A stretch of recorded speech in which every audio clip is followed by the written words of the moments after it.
안녕하십니까. 최준영 손해사장소입니다. 오늘은 2025년 11월 17일입니다. 오늘 주제는 뭐냐면요.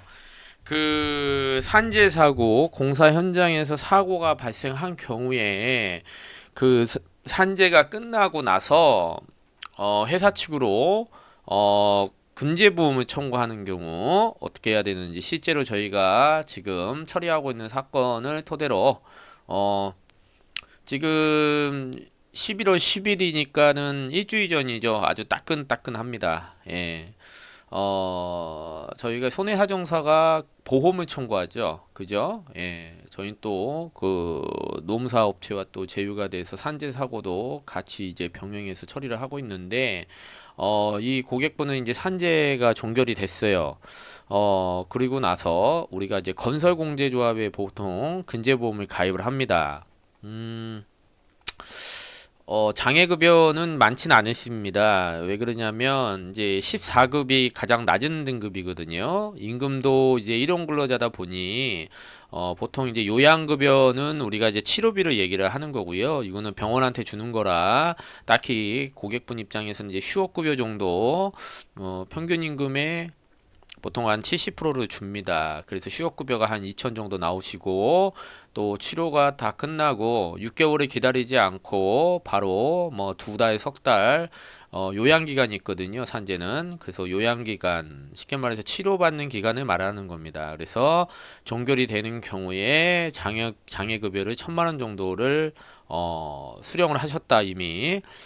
그러면 이제 끝난 거 아니냐라고 생각하시는데, 그게 아니고요. 장애도 잘 받으셔야 되지만, 종결이 되고, 이렇게 회사에서 근제보험을 가입을 합니다. 그래서, 가입 한도가 있고, 그 회사 측에다 이제 요청을 해서, 만약에 근제보험이 없으면 어떻게 되냐라고 봤을 때, 그러면 회사에서 물어줘야 되는 겁니다. 그래서 보통, 이런 산업안전보건법 위반이나 이런 위법행위를 이제 담보하기 위해서 보험을 다 가입을 하고요. 5월 30일 날 가입을 했네요. 이런 근제보험 증권이 없으면 해당 하청 기업에서는 공사를 따기가 좀 어렵죠. 아주 필수적입니다. 그래서 실제로 교량 확장 공사에서 망치질을 하고 이동하시는데 빗물에 미끄러졌어요.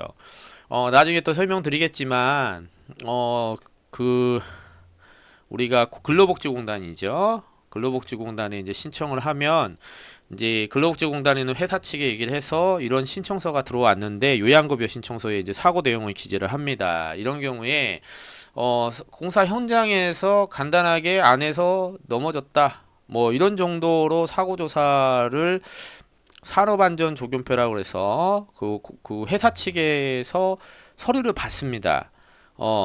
그러면 그 서류는 회사에서 아무래도 나중을 대비해서 공사 현장에서 사고 난 건 맞아요.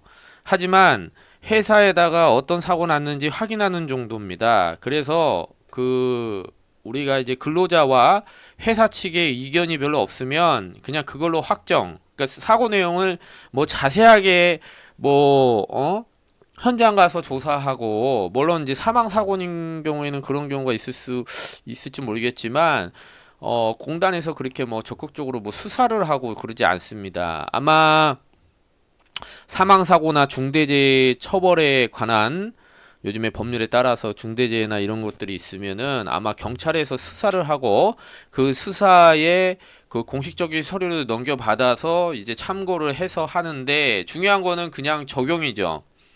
어, 이게 뭐 위법한 사람을 잡아내는 게 아니에요. 그냥 업무 중 사고, 업무 수인성, 기인성이라는 것이 있는데, 업무와 연관이 있고 업무장 내에서 사고가 났다 그러면 산재가 적용이 되기 때문에 산재는 손해배상보다 좀 폭넓습니다. 웬만하면은 근로자의 어떤 뭡니까, 보상을 해주려는 입장이거든요. 자, 그래서 그냥 저희도 그냥 여기 보세요. 망치지루에 일어나면서 균형을 잃었다고 했길래 제가 우리 박 부장한테, 아니 어질어질해서 뭐 그때 뭐 떼양볕이 있었냐, 균형을 잃고 넘어졌다고 하는 거는 뭔가 턱에 넘어진다든지 아니면은 뭐 빗물이 미끄러진다든지 아니면은 그 발판이 주저앉으면서 뭔가 균형을 안 맞게 했다는 뭐 원인이 있을 거 아니냐. 이렇게 간단한 거 가지고는 내가 사정서를 쓰기가 어렵다. 왜냐면 실제로 저희가 이제 사고 조사를 해서 이렇게 짧게는 이제 뭐 해서 길게 사정서를 씁니다. 자, 이건 뭐냐면 근제보험회사에다가 넣으면 이제 그쪽도 이제 조사를 하겠죠. 근데 서로 간에 의견이 차이가 있는 거죠. 상대방 쪽 건설공제에서는 이거는 근로자가 뭐 발을 헛디디고 혼자 넘어진 거니까 본인 과실이 많겠네. 당연하잖아요. 본인이 그냥 균형을 잃었다는데 당연히 뭐 과실 50% 이상 나올 거 아닙니까? 근데 저희는 사고 내용을 조사해보고 하니 전날 비가 왔고 그 빗물이 닦여지지 않고 그대로 진행을 했다는 겁니다. 뭔가 이제 빗물이 많고 미끄러질 거가 예상이 되면 먼저 공사하기 전에 거기 뭐 매트리스를 좀 물을 흡수할 수 있는 걸 깔든지 아니면 빗물을 좀 걷어내든지 뭔가 했었어야 되는데 회사에서 그런 조치를 전혀 하지 않았다라는 거죠. 눈이 와서 빙판길인데 눈도 쓰지 않고 있으면 어떻게 되죠? 그거 넘어진 사람이 네가 잘못이야 라고 한다 그러면 이게 적반하장 아닙니까? 그죠?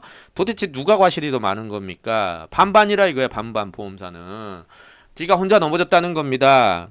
하지만 바닥이 미끄럽잖아요. 바닥이 미끄러진 걸 방치한 거에 대한 보험사 아니 회사 측의 과실이 더 많은 거 아닙니까? 이런 입장 차이가 있는 거죠. 그래서 그거와 관련한 과실이 그래도 부주의했다라고 해서 최근에 2025년 따끈따끈하죠. 청주의 지방법원에 5월 15일자 1심 선고에서 미끄러운 전날 비가 왔는데 미끄러운 바닥에 철근 조각을 밟고 미끄러져서 넘어졌습니다.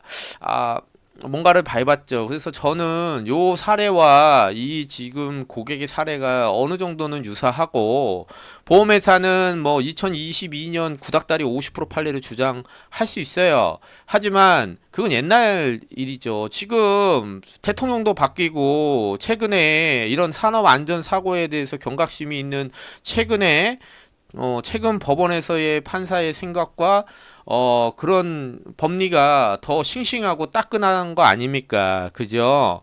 이런 판례를 찾기가 쉽지가 않은 겁니다. 예. 그리고 유사하다 하더라도 해당 법리가 이쪽에 뭐 물론 여긴 손목 관절이지만 어깨 관절 똑같은 사고를 찾을 수는 없어요. 다친 부위가. 근데 사고 내용에 있어서는 어느 정도 미끄러졌다. 물론 이제 이 내용을 정확하게 파고들어 봐야겠지만 빗물에 걸려 넘어졌다라는 거는 동일합니다.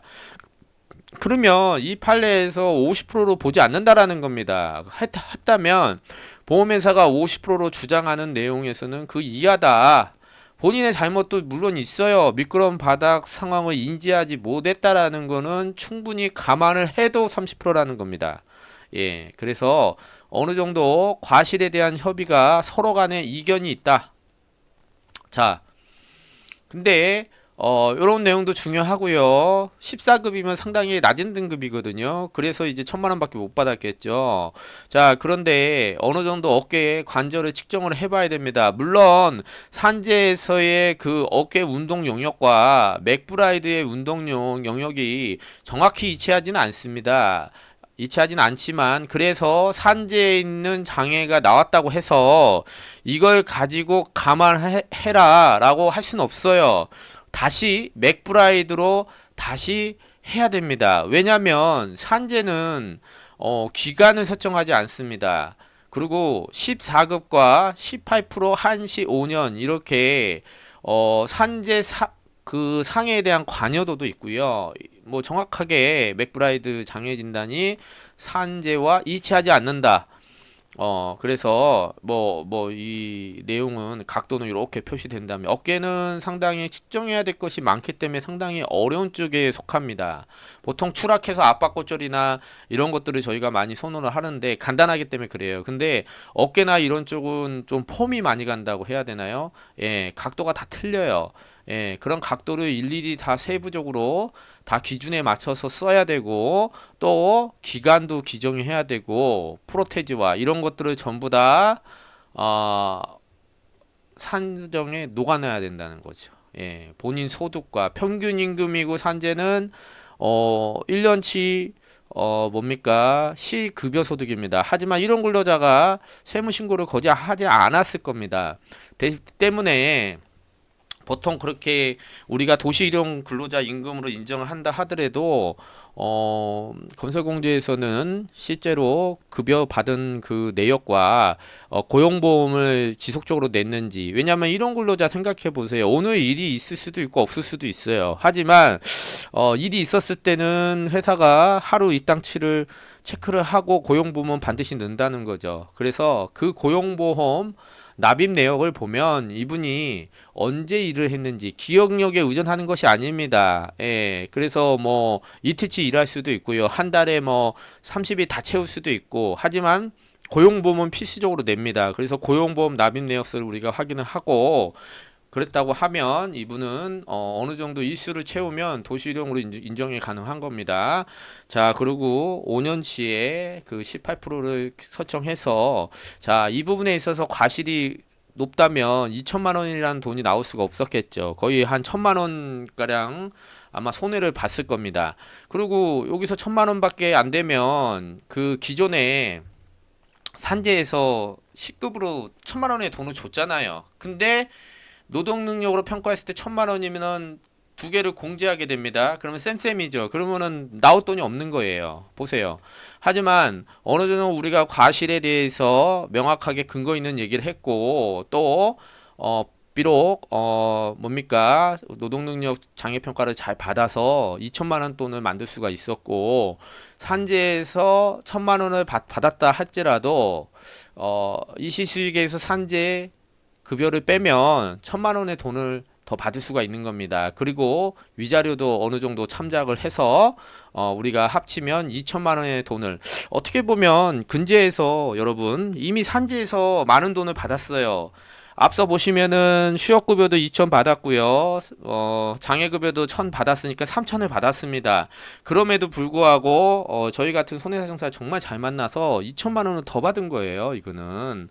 근데 이 자체를 보험회사가 한 제시해봐야 1천만 원도 안 되는 돈을 제시한다는 거죠. 위자료만 줄 겁니다. 이시수익은 거의 없다고 보고, 자, 그런 차이가 있는 겁니다. 누구를 만나느냐에 따라서 돈 2천을 받느냐, 아니면 나는 돈 1천만 원도 못 받느냐. 어떤 분은 아예 근제가 있는데 그게 뭔지를 몰라요. 예. 이게 뭐 단체 보험인지 뭔지. 그래서 아예 산재만 받고, 아예 회사에서 내가 이렇게 빗물에 넘어진 사고를 당했는데, 어떤 분은 돈을 2천을 더 받아. 그죠? 어떤 분은 돈을 아예 받을 수도 없고, 이런 차이가 있는 겁니다. 예. 알면 받고 모르면 못 받는 거예요. 실제로 이렇게 사고가 나서 산재를 처리했다 할지라도 3년, 손해배상은 3년입니다. 3년이 지나면 청구를 못 합니다. 그렇기 때문에 여러분들 제 강의나 유튜브를 들으시는 분들은 내가 산재 사고가 나서 그때 보험이 들있었는 것 같은데 아예 청구 자체를 안 했다든지, 아니면 치료받는 중에는 괜찮습니다. 예, 아직까지 뭐 1년, 2년 산재를 계속 받고 있는 분들은 끝나고 나서 근제보험을 받을 수 있다. 그래서 산재가 끝나고 해야 됩니다. 끝나고 추가로 근제보험이 없다면은 이런 내용으로 제가 실제로 이런 경우도 많아요. 우리는 회사가 돈이 없어. 그럼 회사가 얼마를 더 줘야 될까요? 이렇게 보고서를 만들어서 얼마입니다. 나는 2천을 더 받아야 됩니다. 라고 회사에다 제출을 해야, 보험은 없지만 회사에서 뭐 변호사라든가 실제로 요 금액으로 여러분이 소송을 하셔야 되는 거예요. 하지만 회사 입장에서도 소송할 때 소송비 들어가고 부담스럽죠. 그렇다면 어느 정도 조금 감안한 금액, 뭐 회사에서는 1천만 원밖에 생각을 안 하고 있다. 그건 회사의 생각이잖아요. 그럼 여러분은 어떻습니까? 여러분들은 저희 같은 전문가를 통해서 내가 도대체 얼마를 받아야 되는지에 대해서 공정하게 판단을 받아보고 이 서류를 제출을 해야 되는 겁니다. 회사 측에. 그래야 회사에서 얼마다라고 협의가 되고 민사 합의서를 작성할 수 있는 것이죠. 오늘은 여기까지 하고요. 오늘은 산재 사고가 나고 추가로 회사에 내가 받아야 될 금액을 요청한다든지 아니면 회사에서 보험을 들었다. 근제보험 들었을 경우에 어떤 식으로 진행이 되고 어떤 걸 해야 되고 또 어떤 차이가 있는지 사고 내용을 어떻게 조사해야 되는지 이런 거에 대해서 간단히 말씀드렸습니다. 저는 최준영 손해사정사였습니다. 오늘 하루 날이 이제 점점 추워지네요. 감기 조심하십시오. 감사합니다.